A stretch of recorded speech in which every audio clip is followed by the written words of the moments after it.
Di man araw-araw na nakangiti, at ilang beses na rin tayong humihindi.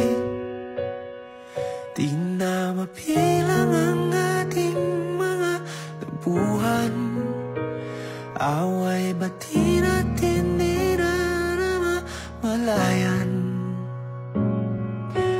Eto tayo, ngunit sa huli palagi. Sabay-sabay po tayo. Tayo po yung witness. Napakataas, 80% chance na kung sinong makakasalo, siya ang susunod na ikakasal. Totoo pa, palakpakan naman. Yes.